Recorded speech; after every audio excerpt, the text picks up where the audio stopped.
பாட்டியை சுற்றி வராங்களோ அவங்களுக்கு மாம்பழம் தரேன்னு நாளட சொன்னாள்.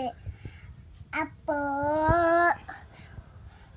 முடுகா அதுக்கு முன்னாடியே மயிலட்டுன்னு கிளம்பிட்டாரு. விநாயகர் என்ன பண்ணாரு, இந்த மூஷிகனை வச்சுக்கிட்டு நம்ம இந்த உலகத்தை சுற்றி வர முடியாது, நம்ம மூஷிகனை கூட்டிட்டு நம்ம அப்பா அம்மா கிட்ட போய் அவங்க சுற்றி வந்துட்டு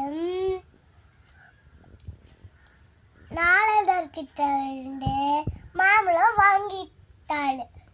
அதுக்கப்புறம் முழுகா வந்தப்பறம் பிள்ளையார் கையில மாம்பழம் இருந்துச்சு. அதை பார்த்துக்கிட்டு